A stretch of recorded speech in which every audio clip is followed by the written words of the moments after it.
Today we will talk about chapter 36. Do you remember the previous videos?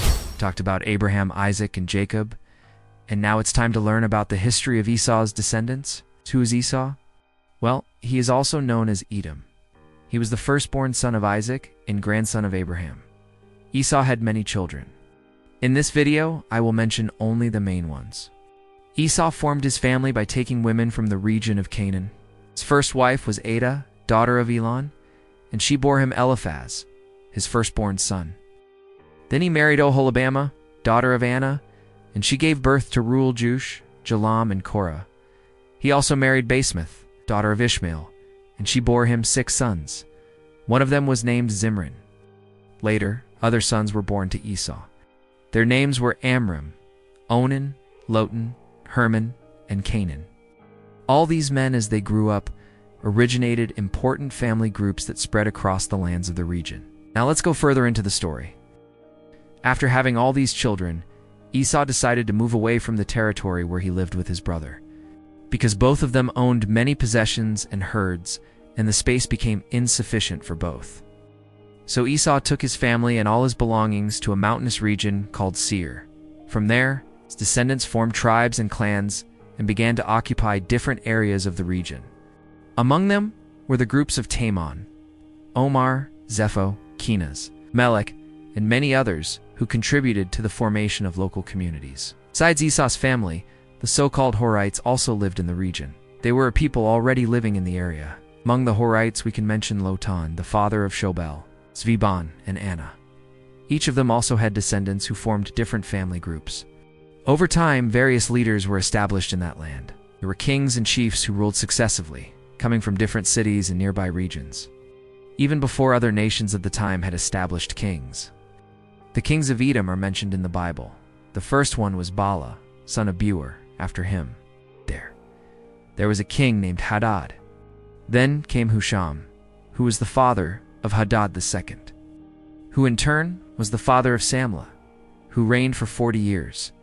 After him, there were Baal-Hanan, the son of Akbor, and his brother Hador was defeated by the Israelites, led by King David. The next king was Shamgor, son of Ona, who was succeeded by his son Baal, son of Belial, and then by Hadar, son of Bedad. Finally, there was the last king of Edom, named Teen, son of Kulchan. This was a brief genealogical and territorial journey of an ancient lineage that occupied the region of Edom. Today, we hope that this video has been a blessing. If you liked it, don't forget to subscribe so you don't miss out on the next videos. God bless you. We continue with the history of Jacob's family. This is the 37th chapter of Genesis. Notice how this chapter begins. And Jacob stayed living in the land of Canaan, where his father had lived. Why did he stay there? Because Canaan was the land God promised to Abraham. We read in the previous chapter, God said to Abram, "Get out of your country, from your relatives, and from your father's house, to the land that I will show you. I will make you a great nation. I will bless you, and I will make your name great, and you will be a blessing." So Abram took Sarai, his wife, Lot, his nephew, and all his possessions and people. And they went to the land of Canaan and settled in the region of the southern end of Jerusalem. Notice that God made this promise to Abraham when he was still called Abram. But once he believed God and was circumcised, God changed his name to Abraham, which means father of many. Let's read further. When Joseph was a young man of 17 years, he took care of the sheep and goats with his brothers, the sons of Bilhah and Zilpah.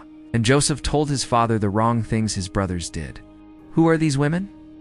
These are 2 women that Jacob married after his beloved Rachel died. You remember her? She was the daughter of Laban, Jacob's brother-in-law. She died giving birth to Benjamin, Jacob's 12th son. Now Jacob married Bilhah, one of Rachel's maids, and Zilpah, one of Leah's maids. Leah was the daughter of Laban. She is the one who gave birth to most of Jacob's sons, 6 of them. Now when Bilhah and Zilpah gave birth to sons, Joseph would tell his father Jacob what they did wrong. Then it says, Jacob was already old when Joseph was born, and because of that, he loved him more than all his other sons. Jacob had a long robe made for Joseph, with long sleeves. Old was Jacob when Joseph was born. He was 90 years old. Jacob was the son of Isaac, and Isaac was the son of Abraham. Abraham was 100 years old when he had him. Then it says, his brothers saw that his father loved Joseph more than them, and so they hated him and were rude when they spoke to him. Can you imagine? Jacob's sons hated Joseph just because their father loved him more. They were jealous. They didn't like that. Remember that God doesn't answer the prayers of people who are full of jealousy? If you are jealous of someone, pray that God gives you a heart free of jealousy. It is a sin, it's written. You shall not hate your brother in your heart. You may not hate him, but you shall surely love your neighbor as yourself.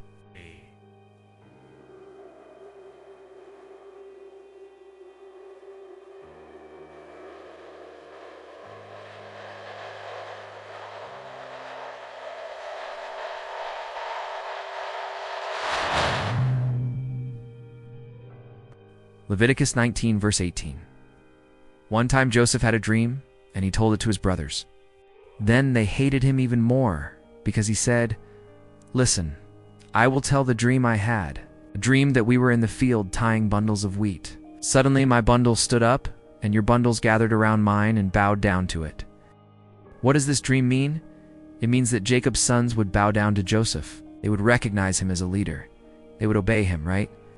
But they didn't like that. And it says, then his brothers asked, does that mean you were going to be our king and rule over us? That's exactly what the dream meant, but they misunderstood it. They were upset. And then Joseph had another dream. He told it to his brothers, and they hated him even more. I had another dream. This time the sun, the moon, and 11 stars bowed down to me. Here, the sun represents his father, the moon represents his mother, and the stars represent his brothers.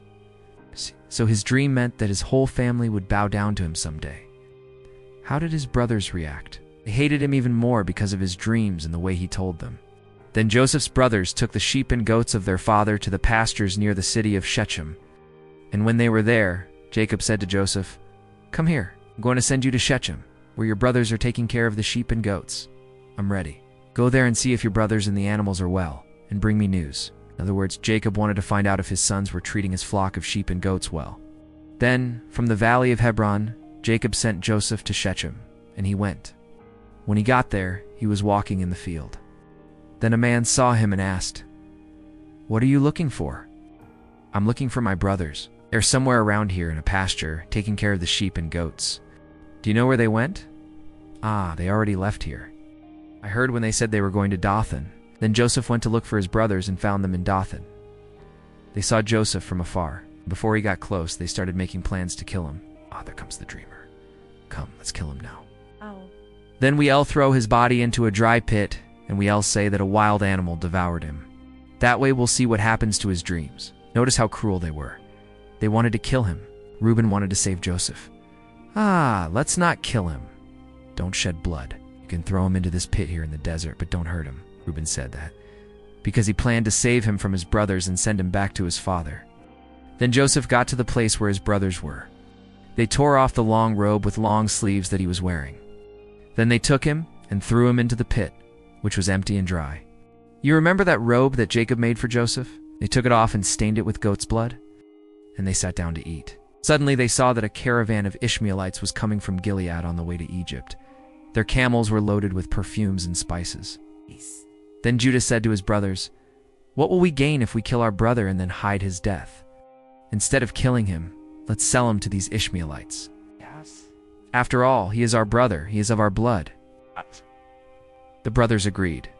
When some Midianite traders passed by, Joseph's brothers pulled him out of the pit and sold him to the Ishmaelites for 20 pieces of silver. The Ishmaelites took Joseph to Egypt. When Reuben came back to the pit and saw that Joseph was no longer there, he tore his clothes as a sign of sorrow. He went back to where his brothers were and said, the boy is not there anymore. And now what am I going to do? There is something interesting here. The word sorrow means to be afflicted with pain. Reuben was in anguish. Then the brothers killed a young goat, and with the blood they stained Joseph's robe. Then they took the robe to their father and said, we found this. Is it your son's robe? Yes, it's my son's robe. Surely a wild animal tore him apart and devoured him. Then, in sorrow, Jacob tore his clothes and put on mourning clothes, and for a long time he stayed in mourning for his son. All his sons and daughters tried to comfort him. But he did not want to be comforted. and said, "I will mourn for my son until I go to meet him in the world of the dead." And he kept mourning for his son Joseph. Meanwhile, the Midianites sold Joseph to Potiphar, an officer and captain of the guard of the king of Egypt. Joseph's life was in danger many times, but God protected him. In the next chapter, we'll see that Potiphar's wife wanted Joseph. And when he refused, she accused him of raping her, and he ended up in prison. But I'm sure God had something wonderful planned for him in Egypt. Let's remember some important truths from this chapter. First, we learn that jealousy is a sin. God doesn't answer the prayers of those who are jealous. Second, we see that Jacob was very partial. He loved Joseph more than his other sons. That's why his other sons hated Joseph. Sometimes parents do the same thing. They have one favorite child. Parents should love all their children equally. Third, notice that Joseph's brothers wanted to kill him, but Reuben wanted to save him. Fourth, Jacob was so upset when he thought his son Joseph was dead that he mourned for him for a long time. But actually, Joseph wasn't dead. He was alive. Sometimes when bad things happen to us, we think it's the end of our lives, but it's not. Maybe it's the beginning of something better. Like Joseph, we may end up in a better place if we trust in God. Think about it. Joseph's brothers wanted to kill him, but instead, God used those wicked men to take Joseph to Egypt and save him from death.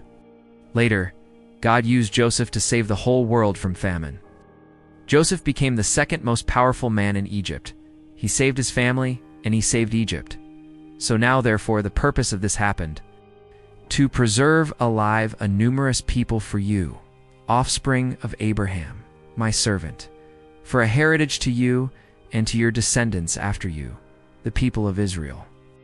Genesis 45, verse 7. And God spoke to Pharaoh in a dream also and said, "Behold, God says this to Pharaoh after this. Joseph will explain to you what your dream means." Now Pharaoh summoned Joseph, and he explained to him all his dreams, and Joseph explained them to the king. Genesis 41, 1, 2. Thank God that despite all the trouble that happened to Joseph, everything turned out for good. How about you? Has anything bad happened to you that you thought was the end of your life? Please share with us in the comments section. I'm your host. And remember, God loves you. See you tomorrow.